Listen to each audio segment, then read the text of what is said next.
One, let's go. What's going on, car guys and car gals? It's Ramirez, the car guy. And this fella Lenard, subprime hero. And we are brewing solutions on the Car Guy Coffee Podcast. We are having fun over here at the PureCars booth. And we are over here with the one, the only Adam Alfia. Welcome to the show. What's up, brother? How you doing, man? This guy's got all the good hair. He's got the good hair, got the beard, got it all, and this jacket. He looks like the most interesting man in the world right now. Like, literally does, man. You got that swagger about you. You got this. Where's the Dos Equis? Yeah, hey, I don't know. I think it's about that time. It is almost 5 o'clock, but it's 5 o'clock somewhere right now. I promise you that. We might need you to say this, and we'll use it for a different clip. I don't often drink coffee, but when I do, it's Car Guy coffee. You got it. Go ahead, say it. I don't often drink coffee, but when I do, it's Car Guy's coffee. That's What? right. Get you Let's some go, of that. baby. Come on. All right, we got an extra little spot there. Appreciate it. But tell us, Adam, so what are you doing here? Tell us about you and why you're even at this event. So my name's Adam Alfia. I'm the founder and managing director of Real-Time Feedback, a two-way customer engagement platform. We help car dealers find out if they have unhappy customers in real time. And all their happy customers, we send them straight to Google or to any other website they want to leave a positive review. Very simple. It's a very simple idea. Find your unhappy customers and amplify your happy customers.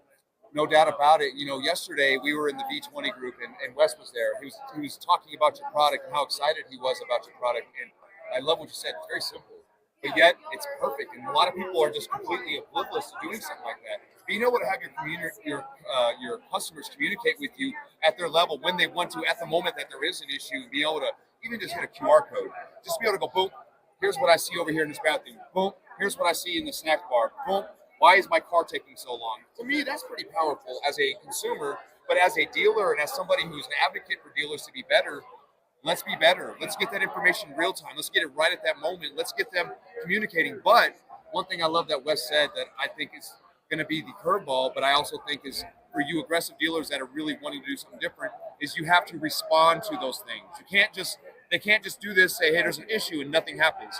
That makes it worse. So the key is you have to be a dealer who's progressive, ready to go, who loves their clients, and actually is going to make a change real time, right when it happens. But I'm going to tell you, you guys bring the tools and you guys bring what the dealers need to be able to do that. Really easy, really simple. Sit inside the store, sit in your service department, sit or whatever, and just, there you are. Let's communicate. We like to say, give them help before they yelp. I like that. Oh, because if they do, then if you help them before they yelp, and they yelp you, I love you're that. done, right? And you But if you help them first, that yelp will be way better. You know, so that's a big deal. I love that. What a great. Give them help before The they yelp. first question we ask dealers is, do you really want to know? Don't say, yeah, we really care about our customers. Do you really want to know about the problem customers? Do you really want to take care of them? Because like you said, if you can get that information, customer goes, I just had my car serviced, y'all had it for 3 weeks, blah, blah, blah, blah, blah. I am never coming back. And you don't respond to that customer when he's telling you directly, not on Google, if he's telling you directly, I'm never coming back.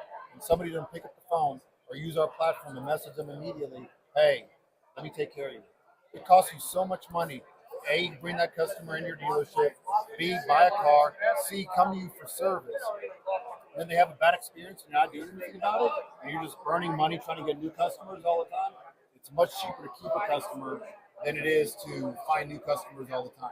Wow. And those numbers, we all know it's true, right? But you dealers out there, come on, be honest. How many are actually doing something about it? I get it. We're all about let's move the metal. Let's get cars out on the road. But let's maintain those customers. Let's retain those customers. Let's make sure they come back with a smile on their face, knowing that you care. Knowing that their opinion matters to you. Man, that's amazing. I love what you're talking about. But being able to show that, being able to be in front of the customer so often that you're saying, we want to know. And that is something that has been hard for dealers to get themselves in front of. But the saving of a situation, so often we believe that, I mean, a lot of your heat cases at the store is usually somebody being avoided. They're not trying to talk to them. They're not trying to hear from them.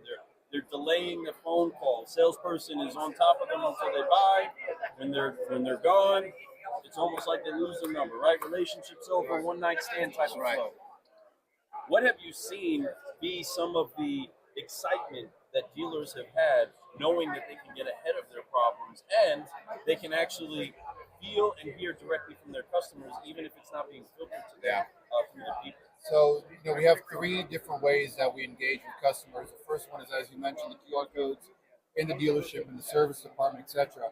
Because what we find is, I own a bunch of restaurants as well in Dallas, crab restaurants. If you're ever in Dallas, we do crab boils. I'm in.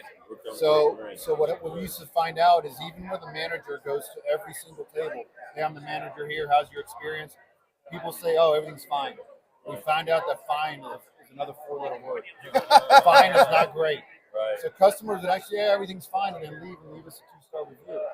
Look, we asked you what the problem was. The customer didn't say anything. Is because customers, especially the younger generation, when you come to them face to face, will not tell you their real opinion. They don't like that face to face confrontation. They get anxiety. They don't know how to interact on a face to face basis. So we found if you give them a QR code and you say, hey, scan that code, and that goes directly to my manager, they're much more comfortable behind the screen telling you digitally about their issue. And so we launched it in our restaurants. And we launched it 6 years ago at our restaurant chain, and our interactions were sky high. Our Google reviews got way better because we now talking that because that manager fixed that issue. They send them a link to leave us a review. They know it's a happy customer. So that's the first way. The second way is we're integrated with your DMS. Every time a customer buys a vehicle and that deal's closed or that repair order is paid for, within 30 seconds that customer gets a text message that says, hey, John, this is service manager at XYZ dealership. Thanks for trusting us with your vehicle service needs. On a scale of 1 to 5, how would you rate your experience today? It has a link with 5 stars. That's it. They hit 5 stars, boom, we send them to Google. If they hit anything but 5 stars, hey, we apologize, we didn't give you a 5-star experience. What part of your experience can we improve on? This goes straight to our manager who will reply. So we're setting that expectation. And they go in and, oh, right, hey, I was here for 3 days for my car repair. I got it back. It was dirty. Y'all didn't fix the problem. And that goes straight to manager. Boom. So he needs to now respond to that customer. Oh, yeah. Because they're telling you, hey, I had an issue. What are you doing? Fix it. And we have bells and whistles that reminds them, hey, customer sent something in. The thing that really I'm excited about is we recently integrated ChatGPT. Let's face it, most people today don't know how to write nice, responsible, well-written, organized thoughts, right? You're right. Plus, You're right. most people don't want to stop their day. I go, shit, another unhappy customer. I got to sit there.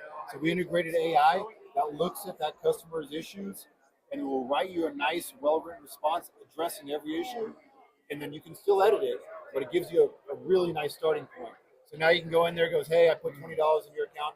Next time you come in, you got a coupon, or I'll watch your, whatever it is. But it gives you the real nice bones, and it's decreased our response time from, let's say, an hour and a half to like 20 minutes, because now it's way easier for you to do that, right? Yeah. So that's the second way we do it is we hit every single customer with a text message as soon as they finish transacting with you. The third way we do it is we have a page that scrapes all of your online reviews, Google, Facebook, DealerRate, or whatever is out there. We put it in a nice page for you, shows you all the reviews, your ratings, and it automatically responds to all your 4 and 5-star reviews automatically. So we'll load like 50 different ways of saying thank you. Yeah, nice review. Because you don't need to write a big long thing. Hey, thanks for your review. We can't wait to see you again. Hey, thanks for your positive review. We love having you as a customer. Just, something like that.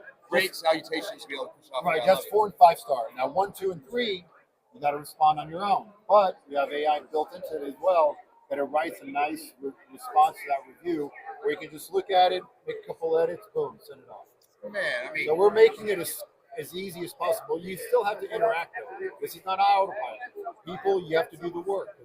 Unhappy customers take a little bit of hand-holding and massaging. And we love you. Come back. We're sorry. Because once that customer goes, it's not just the average lifetime value of a customer service is over $10,000.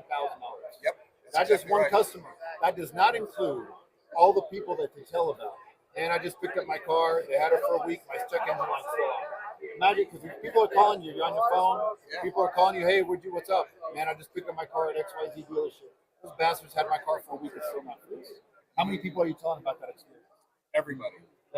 Don't buy a car there. I'm going somewhere else. We all know bad news, it spreads like wildfire. Good news, they don't tell anyone. They're like, oh, it was good. No.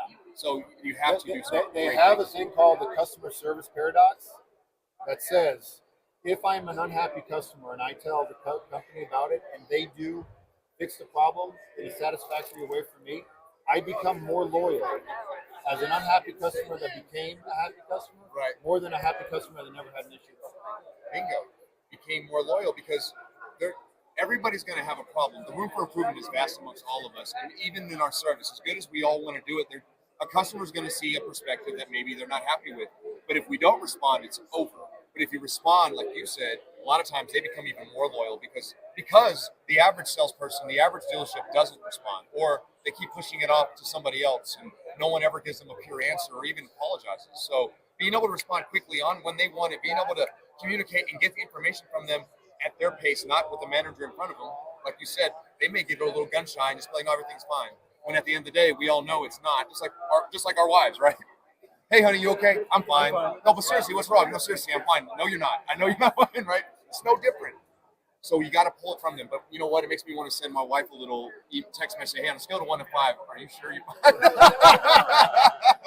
You know, I think it's great. Don't ask something you don't want the answer. I hear that, right? You're right. You're so right on that, Adam. So, you know, what you guys are doing is great. You know, when I heard just a little bit that I heard yesterday, and now I'm hearing more, man, that's dynamic. That's a trio of just greatness that you can do for your customers. Well, that's all what happens when it's negative.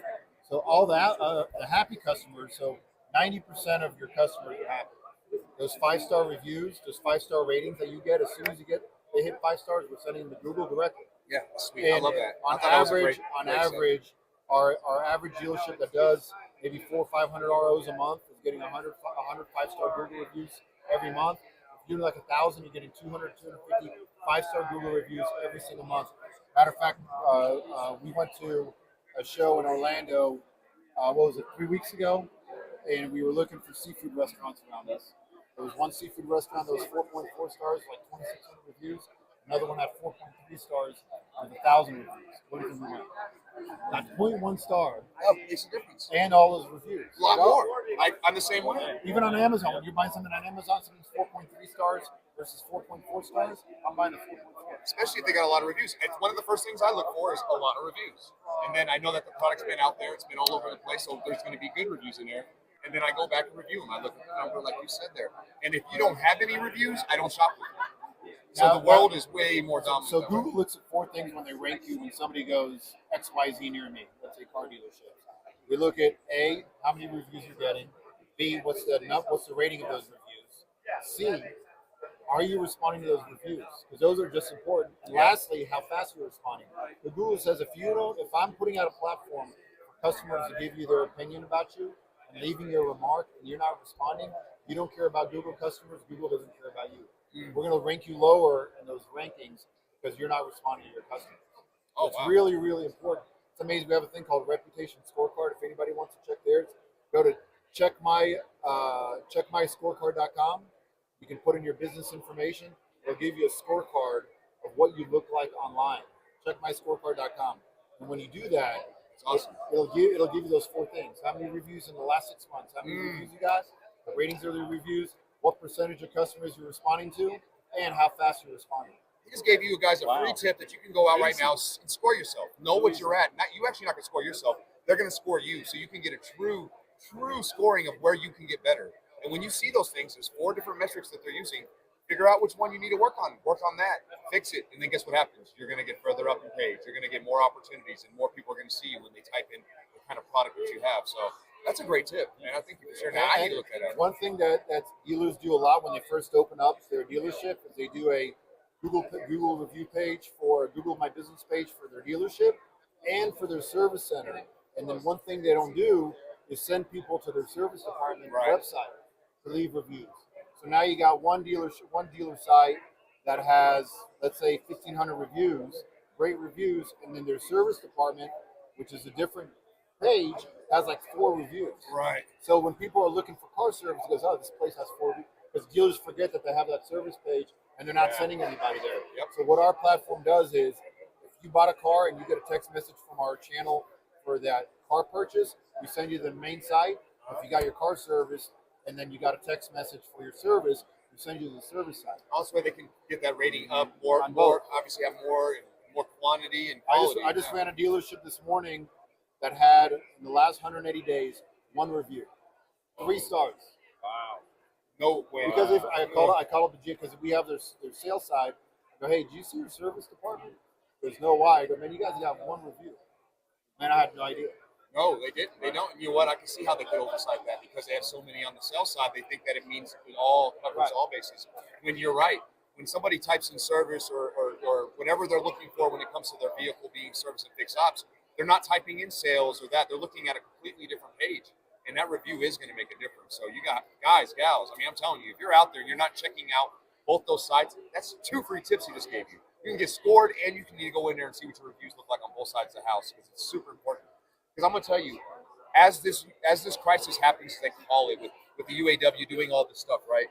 We're going to see that people are going to be getting more repairs done on their cars. They're going to have more service. So you need to make sure that when they're looking you up to get their car like a brand new transmission or they're going getting a transmission flush on their vehicle, you need to make sure that you're available and you have all those reviews because I'm going to look at the one that has the most reviews and go there myself too. So if I have to drive an extra 20 miles to get there, I'm going to drive that extra 20 miles because I'm going to get better service. I'll probably get my car back the same day. I'll probably be communicated with, or I can go somewhere that has no reviews or one and roll the dice. I know I'm in Las Vegas, but I don't like to gamble anymore.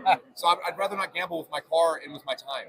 So I'm going to make sure that my car goes somewhere that I know is going to be fixed. I know has a great review and is going to be done right. So, folks, I mean, this is like so many different levels on this. So for the good and the bad, it's like you said, it's just as bad to not get reviews as it is to have bad reviews. Matter of fact, it's worse because at least with bad reviews, they have something to read. When they have nothing, they're literally clicking next. Like no reviews, click. Man, powerful stuff, man. Really powerful stuff. But on that, so making sure that we do pull in accountability because we can create a QR code, we can create an awesome system that ideally sounds like it's going to work great. We want it to work great. How have you seen it being implemented inside of the stores? Like what kind of training do you have around or do you help to get the dealer to make sure that what they have and they have access to is actually being implemented? Right. So we have a bunch of fail safes. So when these feedbacks come in, it's all in real time. As soon as somebody types something out and hits submit, you're getting it. So you can have the GM get it, the sales manager get it, the service manager get it. It's all by what department they're in. But we also have escalation. Hey, you get a text message. If somebody doesn't respond to feedback, you can say, hey, after 10 minutes, send me a text saying that feedback hasn't been responded to. We also have accountability. Anytime anybody looks at that feedback in our system, we tag them with a time and date. So the GM can now go in there and go, hey, both you guys saw this. Why don't y'all respond? So we have accountability set up like that. And then every day, midnight at noon, you get an email from us with every single one of your open feedbacks. So once you take care of the feedback, you can mark it as pending. You need to still investigate something and mark it as closed and it's off. But every day you get an email with, here are your 5 or 6 feedbacks. Here's when they came in. Here's what the customer said. Here's when somebody responded to it or didn't respond to it. That way it's keeping somebody accountable. Hey, you got that email. Why didn't anybody take care of these feedbacks? So all sorts of things to make sure. And back to your question you asked me, and I don't think I answered it. When we first launch a business, we'll have the training. With, okay, guys, I'm going to turn it on. And if it's a high volume store that's processing a bunch of ROs, so we'll turn it on at the beginning of the meeting. And during the meeting, it's an hour training to get everybody trained, launch, etc. While we're there, 5 or 6 feedbacks will come in while we're doing the training. So they're getting them in. And with the AI, I can show them, hey guys, here comes here's the feedback. Hey, I picked up my car. I had my oil change. Y'all told me an hour, but it took 2.5 hours. We hit generate AI, recommend a response, and in 2 seconds, hello, Mr. Smith. We apologize it took so long to fix your oil, to do your oil change. Next time, we'll make sure that we do a better job. If you like, you can give me a call at XYZ number, and I'll help you out, or whatever it is. Right. And now we can respond immediately. They know you care at that point, and that's huge. That's the thing. Like I think that most people think that car guys and dealerships, whether it's selling or inside the service department, just don't care. That we're just in it for profit. We're in it for money. Well, I mean, don't get me wrong. We are in it for profit. But we're also in it to help people. And we all have good hearts, and we don't want to do it. We don't want to earn money the wrong way. We want to earn money the right way. And a lot of times, dealers are scared to respond, or they just don't respond because they don't know, or they're scared to ask, I should say. They're scared to put that out there and say, hey, tell me if I'm doing a good job or not. But, I'm going to tell you, dealers, if you want to take your business to the next level, let the people that you're helping tell you how to help them, period. And that's the best way to do it. Whether you're doing it right or wrong, your perception may be perfect, But to somebody out there who's going through the process, they may see a big hurdle that's just like unnecessary that can really change everything that you're doing at the store and provide a much cleaner and much more transparent and much more collabed experience, right? When you have a collab experience where the consumer and the dealership or whatever service is giving there works together, yeah, beautiful. So Adam, I don't know if you touched it earlier, but the feedback you've gotten from the dealers and from those that are actually experiencing it, salespeople, managers, GMs, whomever, but from the actual dealers, what's been the feedback you've been getting from them? You're going from wherever they are as you launch to where it is that you take them to as rapid as you do. What's some of the feedback you got from them? So most of the dealerships that we launch, they automatically see, like I said, a minimum of 100 5-star reviews that they never saw before. Man, I'm getting, they get them every once in a while, a 5-star here, a 5-star there. I mean, they're getting, 10 to 15 every single day, right? So that's been one of the positive things. And then the second thing that we get is that within 6 months, we make a number one in the market. So we have on our page, we have a competition map where we show you how you look against your competition. And within 3 to 6 months, they were here, and now they're here compared to the competition. Wow, what a value proposition that is. It's huge. 3 to 6 months, you can be number one and rated with the stars to prove it. That's Brewing Solutions, car guys. And, the fact of the matter is, it's hard to get there unless you actually see the numbers. Right. You actually see the data in front of you, and that's what they're doing. They're bringing that data for you, the information from your customers, to be able to serve them better and to be able to get the better reviews before they become bad reviews. Like you said, most people don't want to give you a bad review. They just want you to fix the issue. If you fix the issue, they're going to give you 6 stars if they can, right? That's what happens. So beautiful stuff. And you got to make it easy. You can't tell a customer, hey, can you make Google review? Yeah, no problem. Yeah, they're not doing it. Soon life goes on. They already forgot. If I go, hey, I'm going to say, you're going to get a text message in the next 15 seconds. Tell us how we did. I hit a 5-star and it takes me right to my Google page. We're going to hit that 5-star and leave a, you don't even have to leave a comment. All we care about, all dealerships care about, give me that 5-star on Google. Give me 5-star because it does make a difference. Like you said, if you have 500 people and you're a 4.4, but somebody has 600 and they're a 4.5, I'm going to a 4.5 with 500 people every time. Why would you go? Why wouldn't you? If you know nothing else. Just looking at numbers. And numbers don't lie, my friends. Just saying. They don't lie. So, folks, take it from us over here at Car Guy Coffee. They are 100% CGC approved. Yeah, they are. We can't wait to give you more information on them. And that's coming from Car Guy Coffee, who is 5-star Google rated, just so y'all know. We're going to keep that out there. But besides that, Adam, it's been awesome having you on the show. So thankful. We high five around these parts. We get things popping and locking. We got a couple more coming. But first, we're going to forget Focus Fly so that we can keep growing. Because if you haven't been getting the feedback from your customers, hey, no excuses. Wipe it off. Let's go ahead, forgive. Let's focus on getting reviews. That's right. Get reviews and make it easy. Realtimefeedback.com is the website. Realtimefeedback.com. Simple as that, my friends. Reach out to them, and they're also V20, baby. So you reach out to them. If you got any questions, reach out to us. We'll get you connected. All right? Yeah. All right. So we're gonna wipe off the weight of unforgiveness. We're gonna focus, and we're gonna fly together. We're gonna say it real loud. So help us out real quick. On 3, hands on the shoulders. 1, 2, 3. Forgive, focus, fly, and keep growing. Keep growing. Thank you so much, everybody, for tuning in. I'm Lou Ramirez, the Car Guy. I'm Frelin, our subprime hero. And you've been Brewing Solutions on the Car Guy Coffee Podcast at the PureCars booth at Digital Dealer 2023 in fabulous Las Vegas with the one, the only, Adam Alfia. Now say it right. We get it right. We got it right. Y'all follow me around? Yeah, I need to, man. Everywhere you walk, every room you walk in. Ladies and gentlemen. The one, the only. You guys know the deal. Well, we'll see you all later. Thanks for tuning in. See you soon.